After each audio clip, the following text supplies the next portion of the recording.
People. Are you ready? I'm standing inside a Roblox game called Survive the Unaliver. It's hard to believe, but this game, STK, it actually provides valuable insight that reveals a way to fix the real world. Right now, I'm inside my STK house. When I go outside, everything seems kinda chill. Everyone here has a home. Everyone here isn't necessarily equal, but more importantly, for the most part, everyone here has equal access to what's available in this world. So life seems good here for everybody. But when you look at the real world, not everybody has a house or shelter. In the real world, not everybody has food to eat. According to any encyclopedia, for the past several thousand years, many people have been experiencing the same societal problems, such as unemployment, poverty, starvation, and war. Isn't it ironic that adults tell kids not to solve problems with violence? But then, with violent war, certain adults continue to try to solve problems with violence. There's a lot of human love in the world, but something is not allowing modern-day people to finally build and maintain truly efficient, continually functional societies. Either the human control has gotten way out of control, or humanity has arrived at this dysfunctional state by accident, and I'm not sure which reason is worse. Whatever the reason, adults cannot seem to find sustained, lasting societal peace, and no one has been able to figure out exactly why until now. You see, in STK world, every time you go to work or to school or anywhere, you could just be hanging out and someone with a huge knife will try to unalive you. Here I am at school during recess. I'm just waiting to play some b-ball and this fool is trying to unalive everybody. And the way things are set up in STK world, it's near completely impossible to get away from the unaliver every time, which is why most people hide, or they try to run away, or more often, they get unalived. When you're unalived in STK world, you get reincarnated back to your house to do it all over again and again, every 5 minutes. When I saw this going on, I felt compelled to do something. I had to figure out how to help everybody. Long story short, I finally did it. In STK world, I've become like Neo from the Matrix movies. I figured it out. More importantly, using analogies and lessons learned from STK world, I was able to figure out how to free us all from our matrix in the real world. In other words, I figured out exactly how to fix the real world, and it's all much simpler than you might imagine. Everything I'm about to say can be gleaned from any encyclopedia and dictionary. Let me start here by saying that all human beings are connected, and too many people don't seem to realize it. For just one huge example, countries aren't separate. Every country is connected to the shared core of the earth. As a matter of fact, in truth, creation created one human country. It's called Earth. For another more compelling example, imagine that no human umbilical cord has ever been severed. Think about it. Everyone is born physically connected to everyone else. So if we're all really connected, how did the world get to this dysfunctional state? Human societies are currently experiencing problem after problem after problem, with no end in sight. In fact, many situations seem to be getting worse, not better. During my time on Earth, I've concluded that in this physical material world, human societies will likely never be, quote, perfect, unquote, but human societies could be a whole lot better than they are now. Let's quickly examine how we got to this point in our human societal development. I'm going to be using some really simple graphics to show how relatively simple all these so-called complicated concepts truly are. Let's say this huge upward pointing arrow represents the development of all life on Earth. So what was happening about 20,000 years ago? Well, there were animals, insects, and so forth, and there were human tribes represented by these beige spots. 20,000 years ago, what were the animals doing? There's a quote that sums all this up quite nicely. Quote, "Buddha was greatly daunted by death. They all eat one another, he cried, and called it evil. This process I examined, changed the verb, and said, they all feed one another, and called it good." Unquote. In other words, don't think of the natural world as a place where animals simply kill and devour other animals. Alternatively, more truthfully, collectively speaking, the natural world is a place where life feeds life in balanced, instinct-driven, non-excessive ways. I have heard, and this picture supports the fact that other animals aren't afraid of lions when the lions aren't hungry. Other animals can sense when lions aren't hungry, and they will casually walk past lions knowing that the lions will not prey upon them. So, 20,000 years ago, what were the human tribes doing? Primarily, they were living, hunting, eating, and socializing. 20,000 years ago, mostly all life on Earth, including animals and humans, were living in an instinct-driven balance. Let's jump ahead to 12,000 years ago. According to any encyclopedia, around 12,000 years ago, a few humans violently began to conduct invasion, conquest, war, and slavery to gain or to profit off of other humans. By about 6,000 years ago, in many lands, profit off of others' socio-economic systems, including slavery, had become widespread, accepted, legal, or quasi-legal institutions. For just one example, according to various sources, in ancient Greece, up to 80% of the entire population were slaves. So about 6,000 years ago, crucial elements of human socio-economic societies officially changed. About 6,000 years ago, profit off of others' systems became the norm. Now, according to certain well-known religions, about 6,000 years ago, the first humans, Adam and Eve, were created in the Garden of Eden. According to certain religions, about 6,000 years ago, Adam and Eve bit the so-called forbidden fruit, and the human world changed. So, although science and certain religions disagree on the time frame of human creation, both science and certain religions agree that about 6,000 years ago, human society officially changed. As time marched on, according to any encyclopedia, about 1,200 years ago, in some parts of the world, slavery morphed into a less brutal profit off of others system called feudalism.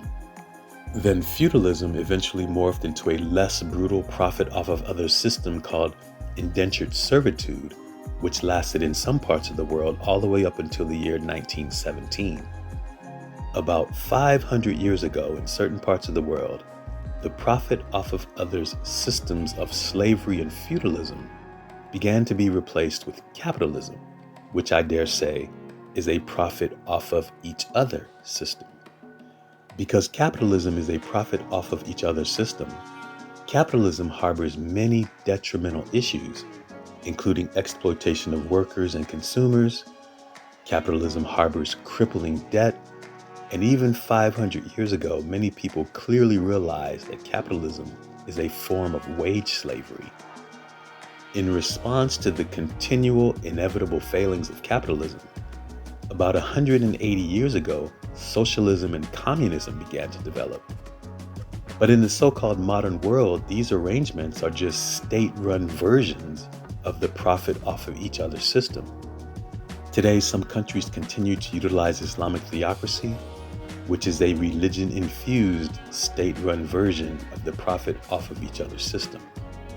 In other words, using capitalism, communism, socialism, and Islamic theocracy, most of the entire world is obviously utilizing a different version of the same flawed, profit off of each other's systemic foundation. The following should be widespread, crystal clear common sense, but it's not.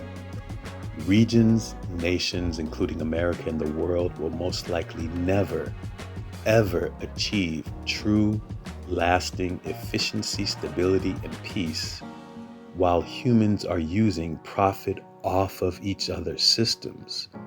Like, duh. These ways obviously generate problem after problem after problem.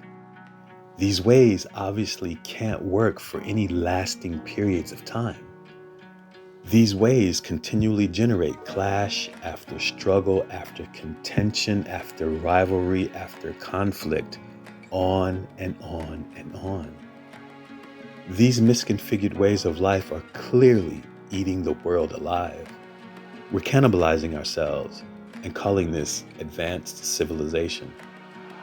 Various aspects of profit off of each other's systems obviously skew cultures.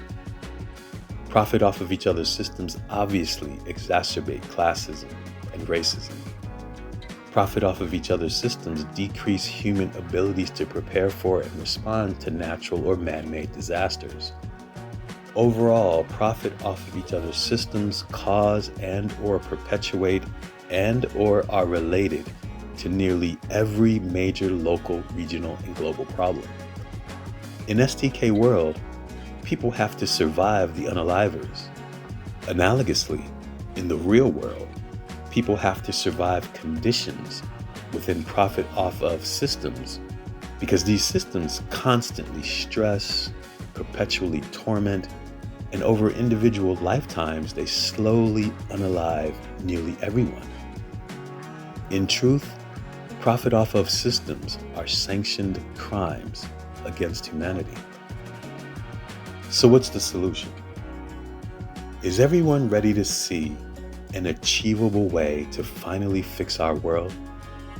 These solutions, or the most correct ways to configure human societies, are extremely easy for all people to immediately see.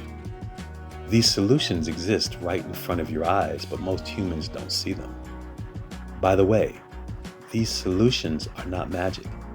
It took humanity thousands of years to get to our current dysfunctional state. These solutions will require some time and effort to implement, but this process will not be as difficult as some may believe because the solutions are so obvious. Here it is. Please try to think of a group of millions or more parts. Parts that all need resources. Parts that all work together for the benefit or for the profit of the whole group. Creation has given us many examples of groups of millions or more parts that work together for the benefit or for the profit of the whole. An example of the most perfect model to configure human societies is any typical human body. The typical human body consists of trillions of cells that all need resources, but that all work together for the benefit of the whole body. In other words, the most perfect model that describes how to configure human societies is the inner workings of any typical human body. Any typical human body has a resource distribution system called a bloodstream. All parts of any typical human body conduct work. The applicable similarities to human societies are endless. By modeling human economies after the inner workings of any typical human body, every person on Earth would partake upon the output of humanity. Using this profit for each other arrangement, according to certain calculations, a 3.5-day adult work week could produce all the goods and services that humanity requires. In the overly complicated profit off of each other economic systems we use today, nearly no one completely understands how they work. By modeling human economies after the inner workings of any typical human body, every adult human on Earth could more clearly see that systems are working properly. They could more readily verify that all humans have access to the output of humanity. By modeling human economies after the inner workings of any typical human body, people would have mostly everything we have now without all the built-in conflicts and problems. By modeling human economies in this way, resource production, packaging, distribution, and so forth will be so much more efficient. Many collective human activities will be far less harmful to nature and to the earth. Current misconfigured profit off of systems will always generate poor people who need. In other words, while we continue to use profit off of systems, the poverty problem and many other problems will most likely never be completely solved. By modeling human economies after the inner workings of any typical human body, every human being on Earth would eventually be upper middle class, such that the concept of class would become irrelevant. By modeling human economies in this way, we will be using the societal configurations that creation recommends. We will be using the configurations that the creator of life recommends. A light should be turning on in everyone's head right now. Please look at this extremely simple picture. Instead of systemic configurations that are designed for humans to profit off of each other for the benefit of self, this picture depicts a way to configure human societies such that people profit for each other for the benefit of everyone. Instead of systemic configurations that are set up based on the ways that conquerors think, this picture depicts a way to configure human societies based on the ways that the creator of life thinks. Whatever you call that creator, even if you don't believe in a creator, this picture depicts what life naturally does. At this point, I could speak seemingly forever about the obvious benefits that humanity would gain by peacefully transitioning societies to the socio-economic resource production and distribution arrangements that I'm describing here. I could also speak at greater lengths about the best ways for societies to peacefully transition to these arrangements, but I really shouldn't have to. Every adult human being knows, in general, how a typical human body works to distribute resources throughout the entire body. Do you see any borders in this picture? No. Borders can likely be retained to celebrate cultural diversity, to promote healthy sports competition, and so forth, but borders, as currently configured, too often serve to perpetuate war and collective human societal stagnation. Regarding control, profit, and classism, in any typical human body, everyone knows that the leg does not need to rule the finger, and the finger does not need to rule the leg. The liver doesn't function based on the profit for self motive. In other words, the liver does not need to sell blood to the kidneys for the personal profit of the liver. That sounds ridiculous. Instead, in the profit for each other arrangements described by this picture, the liver has incentives. That is, the liver is motivated to allow blood to pass through the liver to the kidneys for the profit of the whole body. The typical human body does not need to trickle resources to one part of the body while another part of the body hoards resources. The fingers don't live it up while the arms and legs starve. If that situation went on for too long within any typical human body, that entire body would become extinct. Every adult human knows these things. Regarding war and terrorism, in any typical human body, one hand would never need to wage war against the other hand. The liver and every other body part would never feel the need to terrorize the bloodstream, because due to the profit for each other arrangements described by this picture, terrorizing the bloodstream would hinder blood flow to itself. In general, after a human body eats or digests resources, the body's bloodstreams cycle those resources to every part of the body. Again, a light should be turning on in everyone's head right now. So, step 1, build human resource bloodstreams that cycle necessities, including water and food, to every human being. Step 2, continue to add necessities to the human resource bloodstreams. Once necessities are distributed, add non-necessities to the resource bloodstreams. Add useful items, add useful services. Imagine not competing against each other for food and personal survival, but competing for each other to do things such as inventing useful goods and services. Imagine people no longer working to attain at the expense of others, but working to maintain their access to humanity's output. Imagine everyone working to contribute to the output of humanity while clearly seeing that everyone around them has access to humanity's output.